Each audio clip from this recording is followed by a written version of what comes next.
주님의 보혈은 능력 있고 주님의 보혈에는 생명이 가득합니다. 오늘 시편 57편 전체를 우리가 읽었죠. 시편 57편은 어떤 배경을 가지고 있을까요? 다윗은 자신을 죽이려 하는 사울 왕의 추격을 피해서 이스라엘을 떠나서 블레셋 지역으로 피합니다. 블레셋 지역은 다섯 나라가 연합체를 이룬 그러한 나라입니다. 블레셋 지역 가드라고 하는 나라에 다윗이 피해갑니다. 피해서 블레셋 가드 왕 아기스 앞에서 미친 척하며 자신의 목숨을 구걸해야 했습니다. 블레셋에서도 그 가드 왕 앞에서도 이제 안전하지 못하니까 다시 블레셋으로 도망갔다가 다시 블레셋에서 다시 이스라엘로 돌아오게 되죠. 네. 하지만 다시 이스라엘 지역으로 탈출해서 왔지만 피하여 숨을 곳이 마땅하지 않습니다. 이것저것 살펴봤지만 굴밖에 없는 거예요. 네, 광야의 굴밖에는. 목숨을 유지하기 위해서 찾은 곳이 동굴뿐이었습니다. 자신을 지켜주기에는 참으로 미약하고 초라한 곳이었습니다. 큰 요새나 든든한 그러한 성이 아니었거든요. 사울 왕의 추격 때에 들키면 다윗은 그를 따르던 사람들과 함께 그 동굴 속에서 몰살당할 수밖에 없는 그러한 입장이었습니다. 그러한 동굴 안에서 다윗은 지금 자신의 절망스러운 처지를 우리에게 들려주고 있습니다. 4절과 6절의 이야기를 우리가 다윗으로부터 듣게 되면 아유 정말 어떡하지? 이런 탄식을 하게 됩니다. 한번 4절 읽어볼까요? 내 영혼이 사자들 가운데에서 살며 내가 불사르는 자들 중에 누웠으니 곧 사람의 아들들 중에라. 그들의 이는 창과 화살이요 그들의 혀는 날카로운 칼 같도다. 다윗은 자신이 지금 사람들 가운데 누워 있는데 그 사람들이 마치 사자 같다는 거예요. 이빨이 창과 화살 같고 혀는 날카로운 칼 같은 으르렁거리는 사자들 같은 그 적대자들 가운데에 자신이 좀 누워 있다. 그렇게 표현하고 있습니다. 그리고 그들은 자신을 불태워 죽이려고 하는 그러한 마음으로 가득한데 그 가운데 자신이 있으니까 얼마나 그 마음이 두렵고 떨리겠습니까? 6절 한번 또 읽어볼까요? 그들이 내 걸음을 막으려고 그물을 준비하였으니 내 영혼이 억울하도다. 그들이 내 앞에 웅덩이를 팠으나 자기들이 그 중에 빠졌도다. 사자 같은 대적자들이 자기와 함께 있는데 그들이 자기를 불살라 죽이려고 하는 것이 마치 앞에 그물을 준비해 놓고 뒤쪽에는 웅덩이를 파놔서 점점점 그것이 좁혀 들어오는데 자기는 이제 곧 잡혀서 죽게 될 그런 입장에 처했다라고 다시 우리에게 상황을 들려줍니다. 절망적이죠. 얼마나 두렵고 떨리겠습니까?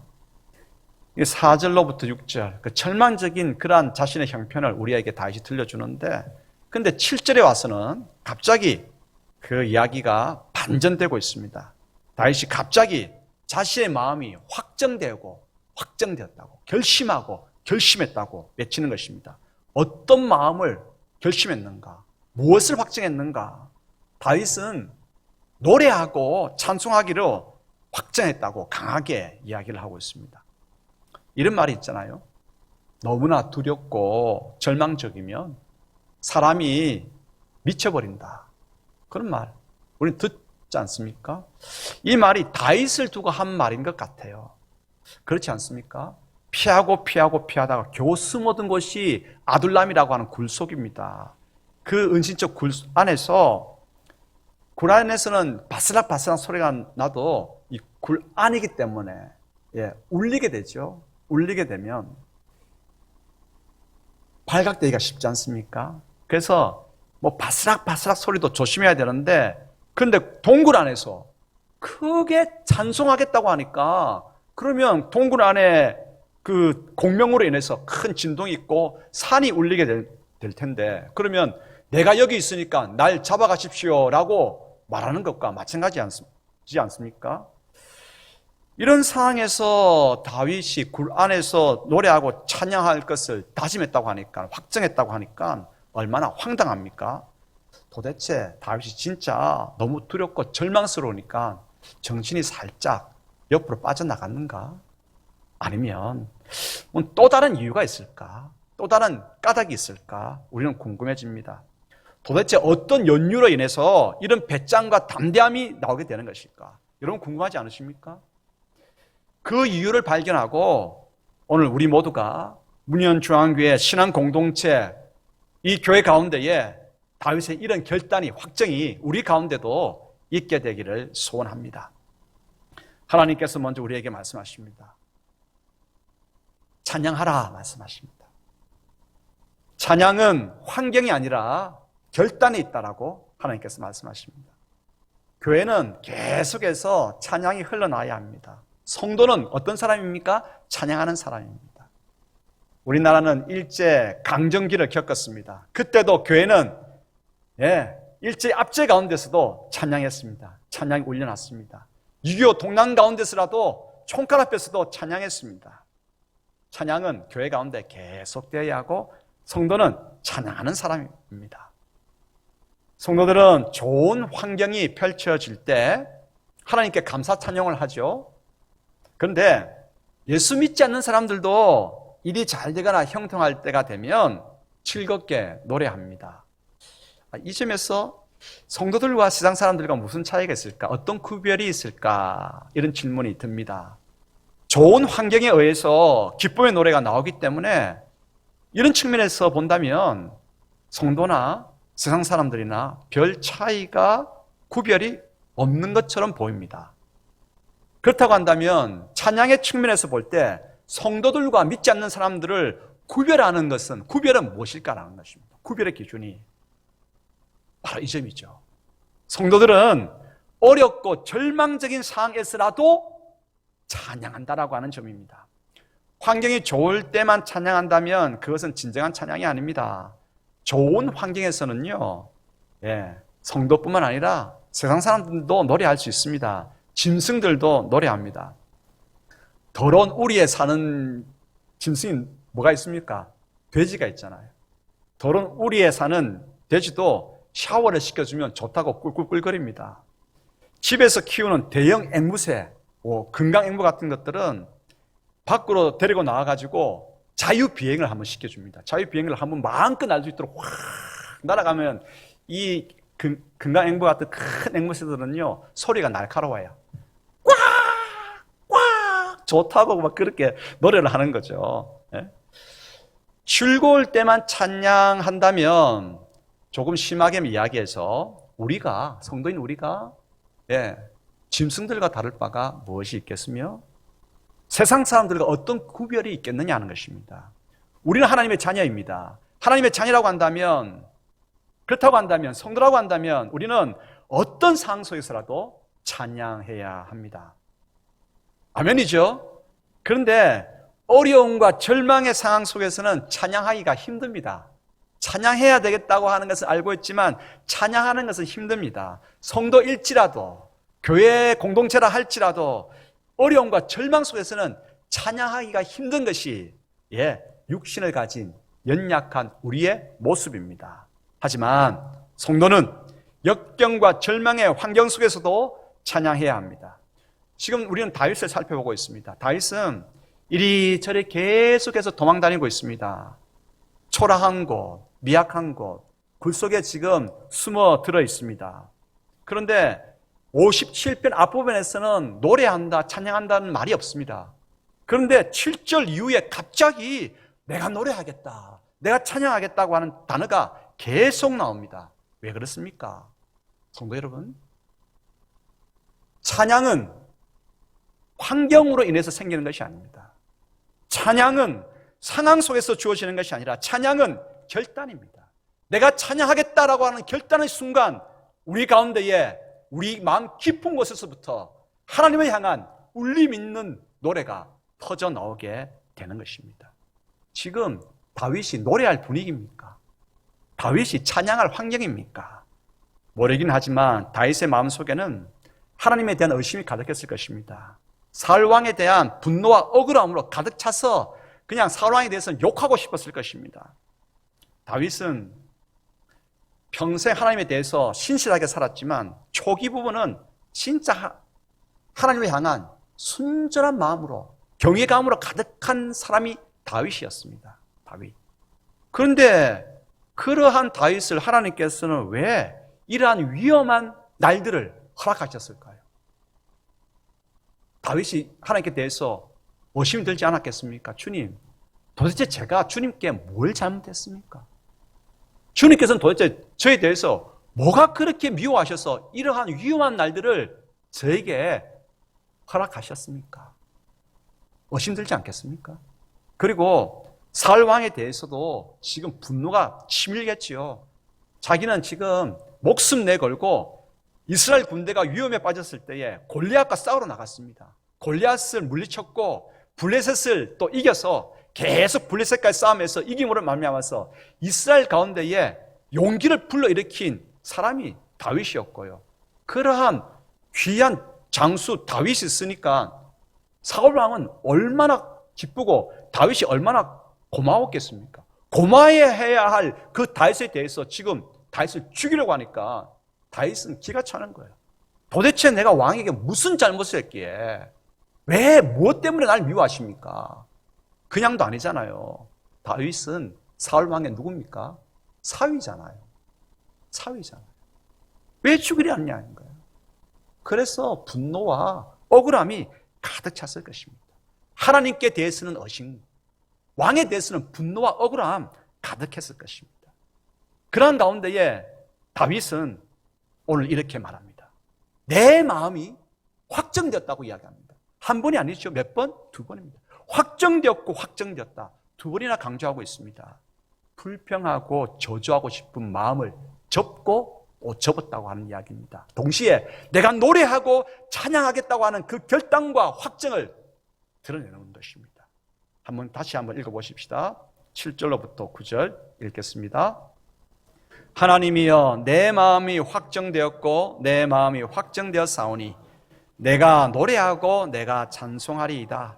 내 영광아 깰지어다. 비파야 수금아 깰지어다. 내가 새벽을 깨우리로다. 내가 만민 중에서 주께 감사하오며 문나라 중에서 주를 찬송하리이다. 아멘. 그렇습니다. 찬양은요 환경으로 인해서 주어지는 것이 아닙니다. 환경은 아무리 힘들고 어렵고 절망으로 가득하고 흑암으로 눌려있다 할지라도 결단으로 인해서 찬양은 솟구치게 되는 것입니다. 그러므로 오늘 여러분들의 환경, 코로나 사태가 지금 1년 반 지속되면서 많이 힘들고 어렵고 신앙적으로도 참 우리가 많이 어려운 때를 겪고 있습니다. 이러한 때에 찬양이 나옵니까? 사실 찬양하기가 힘든 때가 아닙니까? 하지만 결단하십시오. 찬양은 무엇이라고요? 환경 때문에 주어지는 것이 아닙니다. 환경 때문에 주어지는 것이라고 한다면 짐승들도 환경 때문에 노래할 수 있어요? 성도는, 교회는 어떤 노래를 해야 됩니까? 어떤 상황을 주어진다 할지라도 상황을 넘어서 환경을 넘어서 전능하신 하나님에 대한 구원을 베푸신 하나님에 대한 우리에게 죄와 사망의 결박을 끊어주신 어린 양 예수 그리스도에 대한 찬양을 결단하고 그 찬양으로 나아가야 할 존재가 우리들입니다. 그러므로 지금 우리 가운데에 어려움이 가득하다 할지라도 찬양을 결단하시기를, 찬양하기를 결심하시기를, 확정하시기를 바랍니다.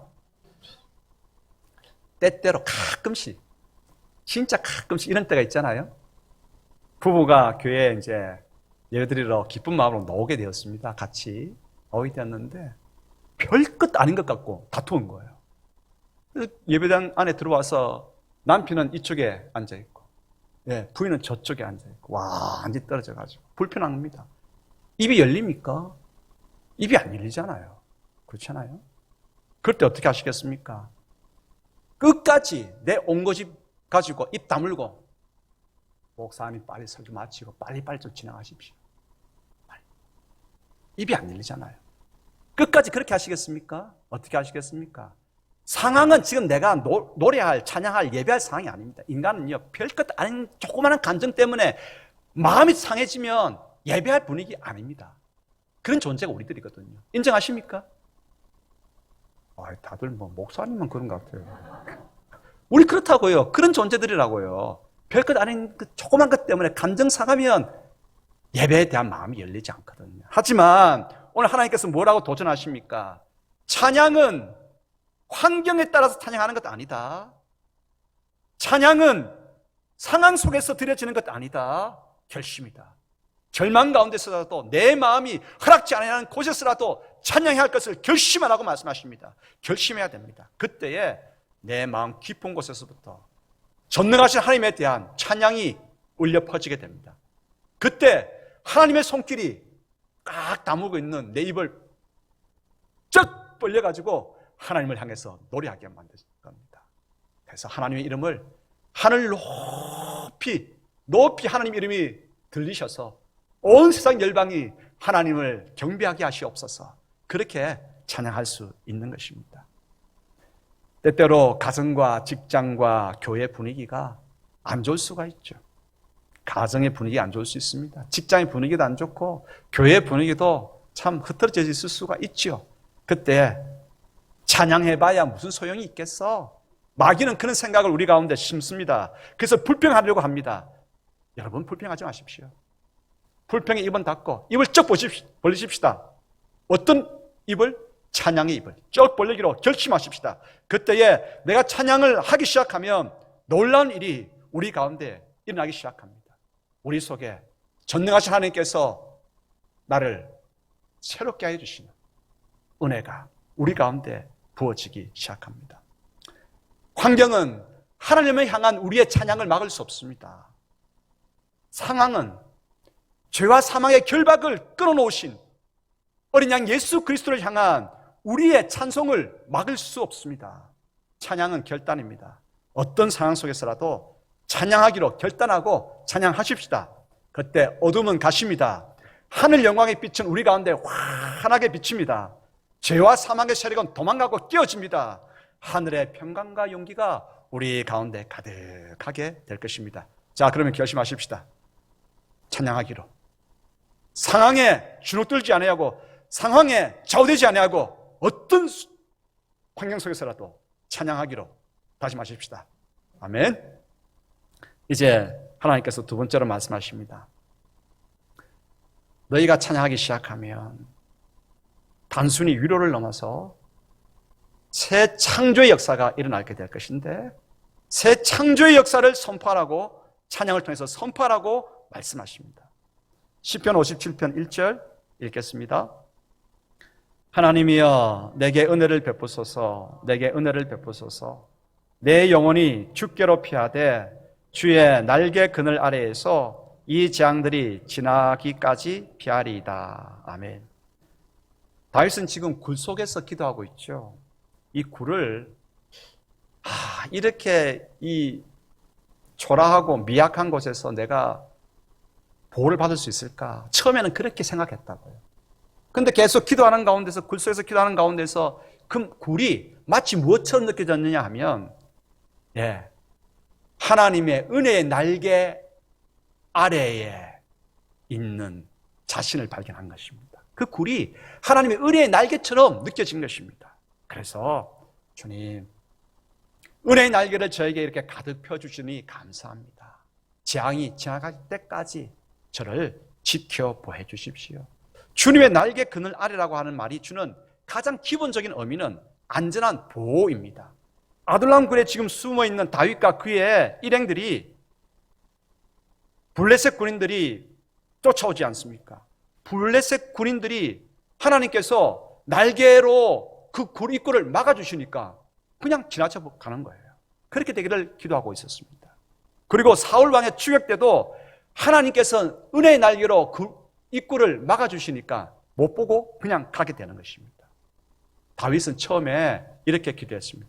하나님, 주님의 은혜의 날개로 재앙이 지나가기까지 저를 보호해 주십시오. 그렇게 기도했습니다. 그런데 계속해서 기도하다가 보니까 또 귀한 것을 하나 발견했습니다.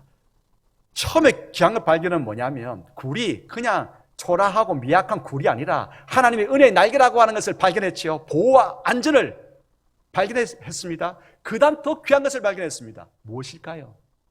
여러분, 자, 새들의 날개, 새끼들을 감싸 안고 보호하고 다독이고 따뜻하게 하고 그런 것들이지요. 처음에는 또 한 가지 기능이 있습니다. 그것은 무엇이겠습니까? 다 아시면서 갑자기 물으니까 지금 생각이 안 나시죠? 알을 품는 것입니다. 알을 품는 것입니다. 은혜의 날개로 지금 다윗과 그의 일행들을 품어내고 있는 것입니다. 그 속에 있는 지혜를, 그 속에 있는 용기를, 조그마한 용기를, 그 속에 있는 믿음을, 그 속에 있는 이스라엘이 세계 열방 가운데에 복이 되는 나라가 되는 그러한 꿈이 하나님께서 날개를 이렇게 품어내시면서 키워내시는 것입니다.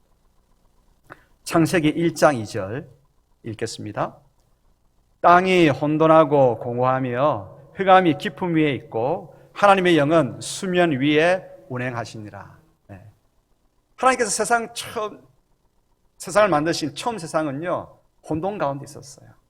혼돈 가운데 있었는데 성령 하나님께서 그 위에 운행하기 시작하니까 질서가 놓이고 새로운 생명이 질서를 따라 규칙을 따라서 운행하기 시작한 것입니다. 그래서 하나님의 영, 성령께서 수면 위에, 창조물 위에 운행하시니까, 운행하시다, 이 말이 중요합니다. 운행하시다, 히브리어로 메라헤페트입니다. 메라헤페트, 닭이 날개로 알을 품다라고 하는 것입니다. 알을 품어서 생명을 태어나게 만들다라고 하는 뜻이 메라헤페트, 이 단어 가운데에 담겨 있습니다. 하나님께서는 굴 속에 다윗과 그의 일행을 두셨지요. 보호와 위로를 얻게 되었습니다. 그런데 조금 더 계속해서 기도하니까 무엇을 발견하게 되었습니까? 이것은 이 날개 그늘은 단순히 보호와 위로뿐만이 아니구나. 그렇구나. 하나님께서 내 속에 있는 용기를 불러일으키는구나. 내 속에 있는 지혜를, 믿음을 하나님께서 불러일으키는구나. 새로운 창조의 역사가 내 속에서 꿈꾸게 되는 것이로구나. 여러분, 이것이 있습니다. 우리가 찬송할 수 없을 때라도 찬송을 결심하고 찬양하기 시작하면 우리 속에 있는 아주 조그만 것, 보이지 아니하는 그 미미한 것, 그것이 점점 커지기 시작합니다. 믿음이 커지기 시작합니다. 담대함이 커지기 시작합니다. 우리 가운데 지혜가 커지기 시작합니다. 꿈꾸기 시작합니다. 사랑하는 성도 여러분, 그렇습니다. 이제 다윗은 단순히 재앙만이 지나가기를, 추격대들이 못 보고, 이 굴을 못 보고 지나가기만을, 그래서 안전만을 구하지 않았습니다. 이제는 주님, 하나님께서 날개 그늘로 품어주심으로 용기를 주셔서 감사합니다. 담대함을 주셔서 감사합니다. 이제는 용기가 생기는 거예요. 블레셋 군대와 지금 몇 명 안 되는 그런 자기 일행과 싸우더라도 자기가 이길 수 있다고 하는 담대함이 있는 것입니다. 사울 왕도 자기를 건드릴 수 없다고 하는 그러한 담대함이 생겼습니다. 여러분, 학생들이 시험 때가 닥치면, 중간고사, 기말고사 때가 닥치면 머리가 아픕니다. 배가 살살 아프고 웃자고 하는 이야기입니다. 여러분들이 너무 진작, 오늘 진지하게 그렇게 설교를 듣고 계시기 때문에 제가 약간 분위기를 조금 가볍게 하는 의미에서, 저도 이때가 되면 살짝 배가 아파요. 언제인지 아십니까? 주일날 설교할 때가 되면 배가 잘 아픕니다. 네. 학생들은 시험 때가 되면 머리가 아프고 배가 아프고, 왜 그렇습니까? 준비가 안 됐기 때문에, 지혜가 없기 때문에. 준비가 안 돼서 지혜가 없으면 시험 부담인 거예요. 하지만 지혜가 있으면 어떻습니까? 시험 치기를 바라는 거예요. 빨리 시험 쳐가지고 짝짝짝짝 문제 풀고 점수 딱딱딱 매겨가지고 90점, 95점, 100점, 그 점수 받고 싶은 거예요. 지혜가 있으면 시험이 무섭지 않습니다. 군사력이 있으면 전쟁이 무섭지 않습니다. 두려워 떨었던 다윗입니다. 그런데 하나님께서 그 날개 그늘로 품어내셨습니다. 그 속에 용기를, 그 속에 소망을, 그 속에 믿음을, 그 속에 하나님을 향한 놀라운 꿈들을 키워내셨습니다. 새로운 창조 역사가 다윗 가운데에 솟아나기 시작했습니다. 아, 그렇구나. 이제 다윗은 역경을 피하려고 하는 것이 아니라 그냥 역경이 제발 피하여서 지나갔으면 좋겠다 이 기도만 하는 것이 아니라 역경과 맞서서 싸워보겠다고 하는 그러한 담대함이, 믿음이, 그러한 용기가 가득하게 된 것입니다. 하나님의 은총을, 날개 그늘의 은총을 경험하게 되면 이러한 강렬한 용기가, 담대함이 우리 가운데 생깁니다. 다윗은 이 용기를 가지고 지금 온 힘 다해서 세상을 향해서 찬양하려고 하는 것입니다. 그 안에서 찬양하게 되면 공명이 일어나가지고 온 산이 울리게 되는데 사울왕의 추격대가 찾아올 텐데 그러나 두려워하지 않습니다. 두려워하지 않는 그 용기를 가지고 희망을 가지고 온 힘 다해 찬양하는 다윗의 찬양을 지금 우리는 읊으면서 한번 찬양해 보도록 하십시다. 7절로부터 11절 읽겠습니다. 하나님이여, 내 마음이 확정되었고 내 마음이 확정되었사오니 내가 노래하고 내가 찬송하리이다. 내 영광아 깰지어다. 비파야 수구마 깰지어다. 내가 새벽을 깨우리로다. 주여, 내가 만민 중에서 주께 감사하오며 문나라 중에서 주를 찬송하리이다. 무릇 주의 인자는 커서 하늘에 미치고 주의 진리는 궁창에 이르나이다. 하나님이여, 주는 하늘 위에 높이 들리시며 주의 영광이 온 세계 위에 높아지기를 원하나이다. 아멘. 아멘. 다윗이 굴속에서 지쳐 있었지요. 하나님께서 품어주셨습니다. 새 창조의 역사가 다윗 가운데 일어났습니다. 다윗이 노래를 불렀죠. 그 노래, 오늘 우리가 몇천 년이 지난 우리가 읽을 때도 힘이 생기고 희망이 생기고 그렇잖아요. 코로나 사태로 인해서 힘들고 어려운 이때를 보내고 있는 성도들뿐만 아니라 이 시대의 모든 사람들이 들어야 할 노래가, 들어야 할 찬양이 무엇입니까? 바로 다윗이 불렀던 이 찬양입니다. 오늘 저는 여러분들에게 여러분들을 다 찬양대로 임명하겠습니다. 아멘 하십시오. 물론 찬양 시간에 이렇게 일어서서 찬양하는 찬양대는 아니라 할지라도 우리가 모여서 찬양할 때에 지금까지도 잘 복되게 찬양했지만 이제는 배운 것이 있잖아요. 하나님께서 오늘 우리를 지키시고 보호하여 주실 뿐만 아니라 우리 가운데에 새로운 창조의 역사를 허락하여 주실 것입니다. 예배에 오는 사람들은 여러 가지 형편 속에 있습니다. 각가지 사연들을 가지고 이 예배 자리로 나올 것입니다. 상하고 지친 마음도 있을 것이고 절망의 가운데 있는 사람들도 있을 것이고 각가지 상황 속에서 성도들은 이 예배 자리로 나옵니다. 누군가가 다윗의 찬양을 불러야 합니다. 다윗의 찬양이 들려질 때에 그 사람은 살아나게 될 것입니다. 용기를 가지고 일어나게 될 것입니다. 하나님의 창조의 역사, 메라헤펫, 창조의 역사, 생명을 움틀거리게 만드는, 생명을 태어나게 만드는 메라헤펫의 역사, 찬양을 통해서 일어나게 되는 것입니다. 우리 모두는 찬양됩니다. 그 믿음을 가지고 찬양해야 됩니다. 모든 백성들이, 하나님의 백성들이 이곳에 와서 그 찬양을 듣고 회복되고 살아나고 꿈꾸고 그들이 또한 다시 세상을 향해서 찬양할 때에 세상의 모든 사람들이 코로나19로 인해서 다 낙심하고 힘들어하지만 그 기쁨의 노래를 듣고 하나님께로 나아가야 되겠다. 하나님께로 나아가야 되겠다. 그때 소망이 있다. 그 길을 발견하게 되겠죠. 사랑하는 성도 여러분, 여러분들을 다 임명했습니다. 아직 오늘 이 예배 가운데도 찬양을 부를 수 있는 시간이 남아 있습니다. 설교 후 찬양, 그리고 파송 찬양 남아 있습니다. 그때 날개 그늘 되어주시는 위로와 보호의 하나님의 그 은총을 노래하십시다. 새 창조의 역사를 허락하여 주시는 그 하나님을 노래하십시다. 예배의 찬양, 정말 귀한 것입니다. 찬양은 힘이 있습니다. 찬양은 창조 역사를 여는 길입니다. 찬양은 어둠에서 길을 노래하고, 절망에서 희망을 노래하고, 저주에서 축복을 노래하고, 심판에서 구원을 노래하고, 인간에 의해서 하나님의 영광을 노래합니다. 매 예배 때마다 그 영광으로 인해서 우리가 살아나게 되기를 소원합니다. 때로는 역할이 바뀌기도 하겠죠.